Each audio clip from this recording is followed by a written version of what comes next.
Buonasera, benvenuti a questa edizione del nostro telegiornale. Vediamo subito i titoli. Pacchetti e sconti per famiglie, viaggi dei migranti pubblicizzati sui social in Egitto e in Libia. Lo ha scoperto la polizia che ha chiuso quasi 1000 pagine e profili di trafficanti di uomini. Il 15 settembre del 93 la mafia uccideva a Palermo Don Pino Puglisi. Nel quartiere Brancaccio la sua opera continua con il centro Padre Nostro. Bollette d'acqua stracciate a Enna per protesta, esasperati i cittadini che ricevono rifornimenti ogni 6 giorni. A San Cataldo il sindaco minaccia la chiusura delle scuole. L'orrore delle foibe a Catania, la corsa del ricordo per non cancellare una delle pagine più dolorose della storia. Lontana e misteriosa, la luna ha sempre affascinato l'uomo. A Ragusa celebrata la sua giornata tra miti e scienza. Musica e grandi del jazz riuniti da Mario Biondi in una serata evento al Teatro Antico di Taormina. Calcio, convincente vittoria del Palermo sul campo della Juve Stabia. I rosanero scalano la classifica. In Serie C il Catania ha bloccato al Massimino sullo 0-0 dal Picerno. Il Messina soccombe a Crotone.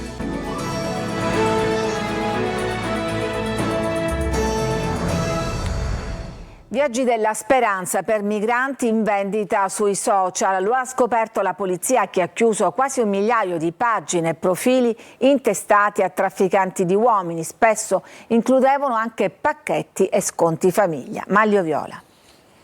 I trafficanti di uomini non hanno più scrupoli e neanche pudore, tanto che i viaggi della speranza si vendevano sui social, attraverso vere e proprie pagine pubblicitarie, gruppi o profili, soprattutto su Facebook, con tanto di sconti per donne e minori se viaggiavano con il padre di famiglia. Lo ha scoperto la polizia in un'indagine coordinata dalla Procura di Palermo che ha portato alla chiusura di 1 migliaio di pagine nelle quali le rotte dei migranti erano pubblicizzate come viaggi di lusso più che della speranza. Si tratta in particolare di profili che agivano come vere e proprie agenzie di viaggio, proponendo pacchetti, sconti per famiglie e anche varie classi per i viaggi, facendo credere che alcuni servizi più costosi fossero anche più sicuri. In realtà i viaggi erano tutt'altro che sicuri, come dimostra il mar Mediterraneo divenuto la tomba di tanti disperati. Sotto il coordinamento della Procura distrettuale di Palermo dunque sono stati accertati su più di 1000 tra pagine, gruppi e profili social 728 violazioni che sono state chiuse e altri sono in corso di chiusura. Si tratta prevalentemente di account in uso a trafficanti attivi in Libia ma anche in Egitto. I pagamenti erano in ogni caso sempre molto onerosi e venivano effettuati in vario modo,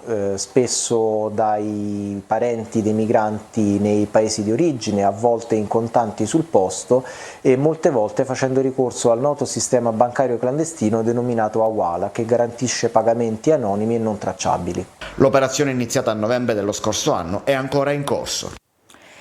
Forme di pressione sui giudici di Palermo e insinuazioni sulla giustizia. L'Associazione Nazionale dei Magistrati scende in campo nel vespaio scatenatosi dopo la richiesta di condanna a 6 anni per Matteo Salvini da parte della Procura al processo Open Arms. Il sindacato delle toghe difende i colleghi impegnati nel procedimento a carico del vice premier contro quelle che definisce reazioni scomposte anche da parte di esponenti politici e di governo. Il riferimento è alle parole dei membri dell'esecutivo, in primis il Presidente del Consiglio che mezz'ora dopo la requisitoria era intervenuta con un netto post sui social. È incredibile che un ministro della Repubblica Italiana rischi 6 anni di carcere per aver svolto il proprio lavoro difendendo i confini della nazione, aveva scritto Melone sui social. Sull'altro versante scende in campo Valeria Sudano, deputata siciliana della Lega, dicendo siamo pronti a riempire le piazze. 31 anni fa l'omicidio di Don Pino Puglisi. Palermo ricorda il suo beato martire, chiedeva interventi per il quartiere Brancaccio, ma arrivarono solo dopo la sua morte. Marco Gullà. 31 anni sono passati e l'eco di quei colpi di pistola riecheggiano virtualmente nel quartiere. Brancaccio, 15 settembre 1993, padre Pino Puglisi, nel giorno del suo 56esimo compleanno, viene assassinato dalla mafia. A uccidere il parroco, impegnato nella lotta a Cosa Nostra, fu Salvatore Grigoli. L'omicidio avvenne in piazza Anita Garibaldi, dove il killer aspettava il parroco al suo rientro a casa. 100 lettere scrisse don Pino Puglisi. Nel corso di 2 anni, prima di essere ucciso, scrisse al sindaco, al presidente della regione, al prefetto, al responsabile dell'ASP. Con i volontari del centro intercondominiale di Via Azon chiedeva una scuola media, un distretto sociosanitario, una biblioteca, una palestra, una chiesa, una piazza. Ma nessuno gli rispose. Solo dopo la sua morte qualcosa si è mosso. A distanza di anni il quartiere adesso è cambiato. Brancaccio non è più come prima, grazie anche al centro Padre Nostro, fondato proprio dal prete. Anche quest'anno abbiamo ricordato il martirio del Beato Giuseppe Puglisi nel luogo dove è stato ucciso, Piazzetta Beato Padre Pino Puglisi. Oggi porta il suo nome, prima si chiamava Piazzale Anita Garibaldi. Salvo Piparo ha fatto incrociare le vite di Padre Pino Puglisi con Santa Rosalia. E per ricordare don Pino, tante iniziative, anche un torneo di tennis in sua memoria. Ce lo sentiamo vicinissimi, padre Puglisi, ci sentiamo osservati, è da lì su che ci guarda e stiamo facendo il suo lavoro che ha fatto per tanti anni qui. Il 31esimo anniversario della tragica uccisione di padre Puglisi ci riporta alla memoria il sacrificio di un uomo che ha dedicato la sua vita alla lotta contro la mafia e alla difesa dei valori della giustizia e della dignità umana, ha invece detto il governatore Renato Schifani. Ma poco sembra essere cambiato. Palermo è ancora in mano alle baby gang. La scorsa notte un gruppo di ragazzi ha cerchiato e picchiato un giovane in via Roma. La vittima, ferita alla testa, è stata soccorsa e medicata. Il branco ha aggredito il giovane per futili motivi. E sempre di notte nel quartiere Vuciria c'è stata una maxi rissa tra una trentina di giovani. All'arrivo dei poliziotti, molti di loro si erano dati già alla fuga. A Catania da domani fino a sabato proseguirà il lavaggio stradale nell'area compresa tra via Crispi, piazza Verga, viale 20 settembre, via Umberto e viale Ionio. È importante che i cittadini collaborino sia per garantire un miglior servizio sia per evitare la rimozione dell'autovettura lasciata in divieto di sosta. Inoltre proseguirà per altre 4 settimane il ritiro dei sacchetti con la cenere vulcanica. E sempre a Catania è attivo da oggi il sistema di controllo elettronico dell'area pedonale di via Crociferi. Per il primo mese saranno i vigili urbani a fare le multe. Dal 15 ottobre invece i verbali saranno elevati automaticamente tramite telecamere.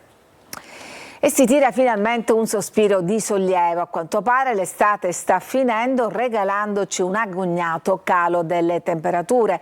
Oggi a Palermo c'è stato il sole ma l'aria era frizzantina. Lo stesso a Catania dove c'è stato chi ha indossato dopo tanto tempo una felpa leggera. A Messina la pioggia fa respirare e ben sperare dopo tanta arsura e penuria d'acqua. Spostandoci a Ragusa, escursione termica fra i 18 gradi di ieri sera e i 23 di oggi che hanno portato in spiaggia gli irriducibili della Tintarella. Durerà, non si sa. Nel frattempo godiamoci gli ultimi scampoli di concerti all'aperto e le immancabili sagre gastronomiche.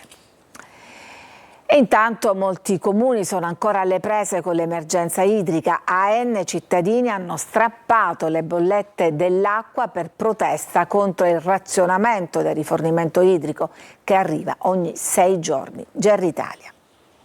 Sul marciapiede un tappeto di bollette strappate, tutto quello che resta della protesta andata in scena ieri mattina ad Enna davanti alla sede di Acquaenna, la società che gestisce il servizio idrico su tutto il territorio provinciale. A scatenare la rabbia dei cittadini l'ennesimo razionamento nella distribuzione dell'acqua nelle case, una decisione unilaterale che danneggia il territorio, ha tuonato il sindaco di Enna Maurizio Di Pietro, che ha invocato l'intervento della deputazione regionale. Acqua ogni 6 giorni alla parte alta della città, ogni 4 alle utenze della parte bassa e ogni 3 a quelle di Pergusa. Questo è il nuovo calendario diffuso venerdì e operativo da ieri, che in poche ore è diventato virale sui social, da dove poi è montata la protesta di sabato mattina, con decine di cittadini che hanno strappato le loro bollette e le hanno lanciate davanti alla sede di Acquaenna. Rabbia e dissenso hanno origine dal fatto che è nella provincia dove l'acqua è tra le più care d'Italia, mentre i cittadini continuano a pagare in bolletta partite pregresse molto salate. Ieri poi l'ulteriore razionamento legato al taglio del prelievo idrico dall'Ancip ha scatenato la protesta, che sembra destinata a continuare anche nei comuni vicini. A Troina e Nicosia, dove l'acqua arriva ogni 7 giorni, oggi e martedì sono previste nuove manifestazioni. E un altro dei comuni più colpiti dalla crisi idrica è San Cataldo, dove il sindaco si dice pronto a chiudere le scuole. Emanuela Corsi. Tra i territori più colpiti dalla siccità c'è anche la provincia di Caltanissetta. A San Cataldo l'acqua viene erogata ogni 6 giorni. La situazione è diventata insostenibile e anche qui i cittadini sono pronti alle barricate. In prima linea c'è il sindaco Comparato che, temendo che la situazione possa peggiorare, si dice pronto a chiudere le scuole del territorio se non saranno garantiti gli standard minimi. Si rischia l'emergenza sanitaria, ha detto il primo cittadino a Repubblica Palermo. Noi abbiamo fatto la nostra parte, in questi mesi ci siamo spesi a cercare i pozzi. Per questo non comprendiamo come la cabina di regia possa decidere di penalizzare un territorio già colpito come il nostro.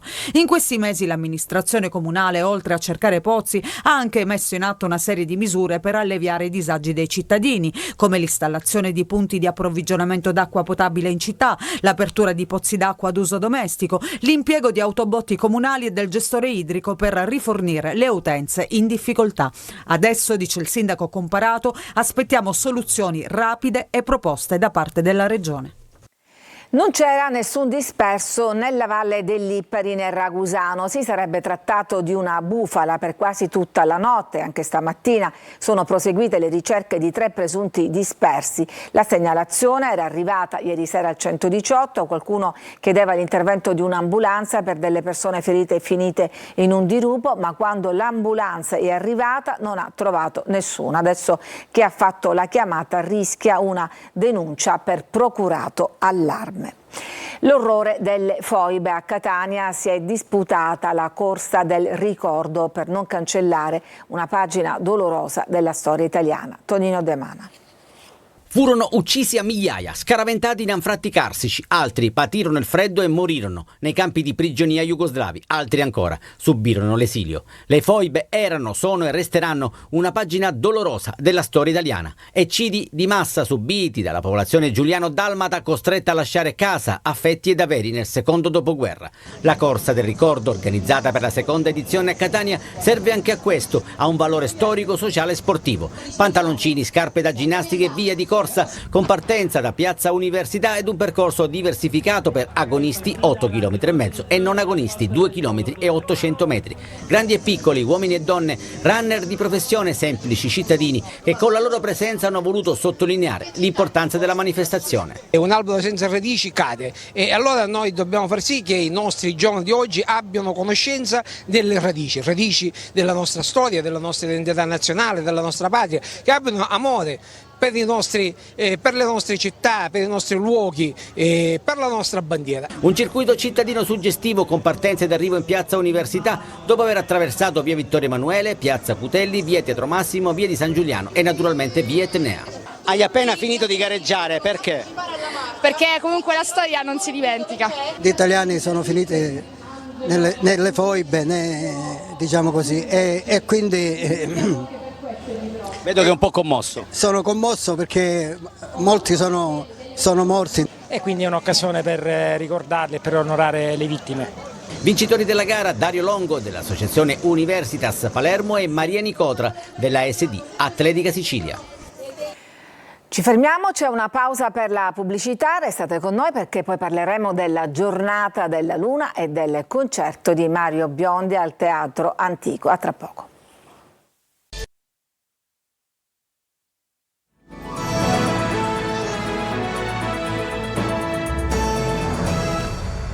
Lontana, misteriosa e incantata, la Luna ha sempre affascinato l'uomo. Miti e credenze sono stati tramandati nel tempo, ma con la scienza molte fantasie sono state sfatate. Veronica Barbarino. Siamo stati veramente sulla Luna? Perché non ci torniamo più? La Luna influenza le nascite? Queste e altre domande hanno trovato risposta durante l'iniziativa Stregati dalla Luna, organizzata dal CICAP, da sempre in prima linea contro le fake news e la disinformazione in ambito scientifico, e dall'Unione Astrofili Italiani. Un incontro tenutosi anche a Ragusa Ibla, oltre che in altre città d'Italia, in cui con rigore si sono distinti i fatti dalle false credenze, mantenendo uno sguardo rivolto al cielo, ma i piedi ben saldi a terra. Una tra tante è il fatto di correlare la fase della Luna, in particolare il plenilunio, la luna piena, con un momento maggiore di nascite, che così non è. Ci sono diverse ricerche già fatte che mostrano che invece c'è proprio un'assenza di correlazione della luna piena con un momento di picco. Da sempre fonte di grande fascino e meraviglia, il nostro satellite naturale è stato come ogni anno protagonista della giornata internazionale dell'osservazione della Luna, ideata dalla NASA e celebrato con una foto simbolo, quest'anno tutta italiana. La Mona Lisa oggi è stata scelta come immagine del giorno della NASA, è una raffigurazione della Mona Lisa, appunto Mona Lisa, realizzata con la tecnica del pixel art e in collaborazione con Gianni Sarcone, un artista e un inventore col quale ci siamo cimentati a ricomporre la Mona Lisa attraverso questa tecnica, dove al posto dei pixel ci sono proprio le lune. In particolare sono presenti le lune con la luce cinerea. La luce cinerea, che è un fenomeno di illuminosità della Luna, della parte scura, diciamo, della Luna, dovuta alla luce riflessa della Terra sulla Luna stessa. Questo fenomeno fu studiato proprio da Leonardo da Vinci. C'era la Luna, ma anche molte stelle del jazz, la serata evento di Mario Biondi al Teatro Antico di Taormina. Eva Spampinato. Una celebrazione di eccellenze musicali e amicizia, andata in scena non su un semplice palco, ma nel Tempio siciliano degli spettacoli, il Teatro Antico di Taormina.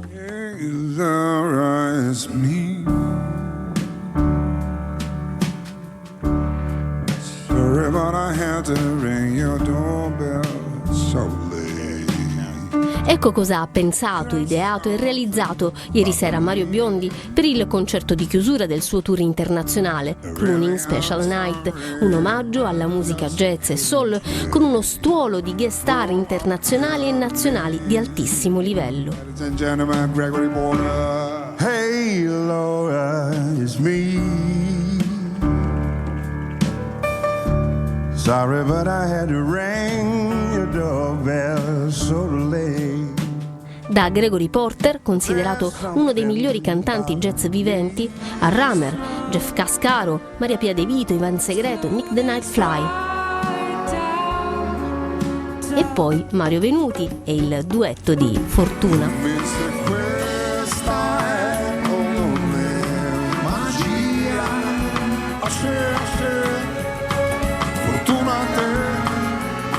Il crooner catanese, considerato l'erede naturale dei mostri sacri della musica nera, si è mosso sul palco con la naturalezza di chi torna a casa, suona con i compagni di una vita, che sono anche artisti di una bravura spropositata, e parla ad un pubblico pieno di amici. La tromba di Fabrizio Bosso ha accompagnato l'iconica This Is What You Are.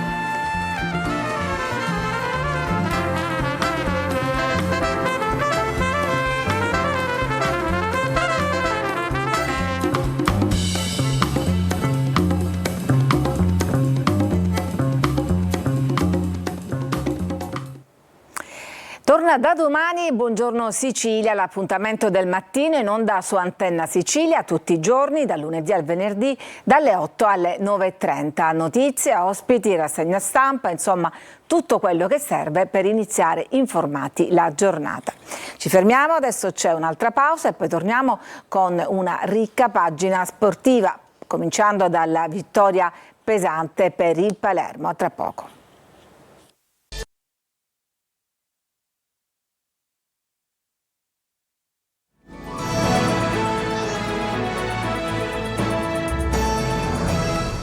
E siamo alla pagina sportiva, vittoria pesante per il Palermo che scala la classifica. Marco Gullà.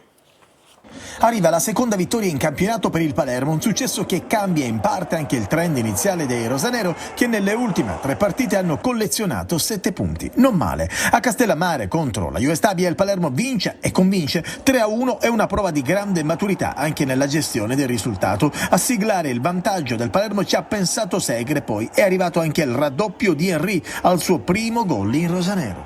Era una partita molto difficile contro una squadra piena di entusiasmo e era importante di essere, abbiamo dimostrato che siamo una vera squadra. Nella ripresa il Palermo ha abbassato il baricentro, la Juve Stabia è tornata in partita con questo gol di Adorante, ma la mossa di Dionisi di inserire Brunoli si è rivelata azzeccata. Il capitano rosanero trova e trasforma il rigore del 3-1. Se analizzo tutto, positiva, molto positiva come squadra. Poi se prendo i vari momenti della partita potevamo essere più bravi con palla dopo l'1-0, con palla all'inizio del secondo tempo, però c'è anche del merito degli avversari. Bene di Francesco, autore di un grande assist Henry. Il Palermo cresce e adesso spera anche di trovare il primo successo in casa, ovvero sabato contro il Cesena. Finisce con un pareggio a reti inviolate la sfida del Catania col Picerno. Marco Carli. Un punto, qualche difficoltà in più rispetto alle ultime partite, ma di fronte c'era un avversario ostico e con un'identità precisa, come il Picerno, che non ha strapazzato Avellino e Trapani per caso. Il Catania in uno 0-0 alla fine giusto costruisce qualcosa, ma i lucani, che colpiscono anche un palo con Franco, fanno girare la palla, accettano la pressione e provano a lavorare fra le linee. Il Catania non riesce, soprattutto in avvio, ad esercitare la solita aggressività. Potevamo fare meglio tecnicamente, l'abbiamo affrettata troppo la giocata, a volte cercavamo la profondità quando ancora non c'era, quando dovevi fraseggiare, e un po' più di coraggio potevamo avere nella scalata in avanti, prenderti qualche rischio. Ci è mancata la zampata. Qualche cosa di più si vede a fine primo tempo, quando Guglielmotti ha la possibilità di indirizzare l'incontro. Su un suo colpo di testa c'è un tocco di mano netto di Guerra. Ad inizio ripresa Toscano, con un cambio solo, stoppa per De Rose, modifica la squadra spostando Anastasio dietro, Quaini in mezzo e Lunetta a sinistra, ma i rossazzurri dimostrano che davanti c'è ancora da lavorare, anche perché Montalto ed Andrea sono appena rientrati. Nel finale l'altro caso da Moviola, con Petito, che interviene così sul colpo di testa di Quaini. Ci potevano stare insomma 2 rigori. Intanto Sturaro, ormai leader indiscusso della squadra, parla così del prossimo futuro. Una base si inizia a intravedere, perché oggi comunque non era scontato non subire gol contro una squadra che è quella che ha fatto più gol fino ad ora. Diciamo che i presupposti per fare bene ci sono, poi quanto bene dipenderà da noi. Il Messina soccombe a Crotone. Sergio Colosi.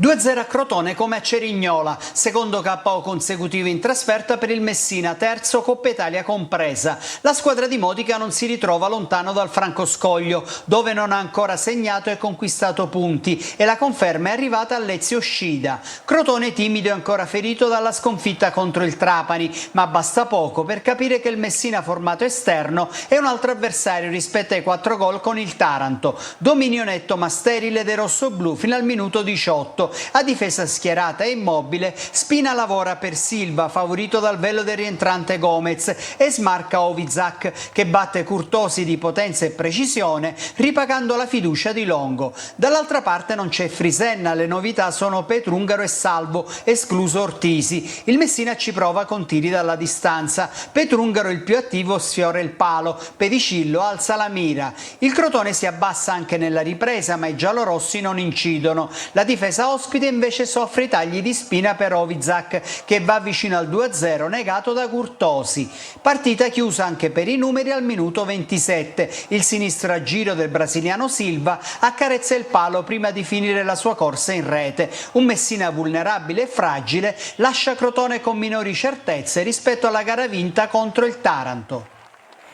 È tutto per questa edizione, grazie per averci seguito, vi auguro una buona serata.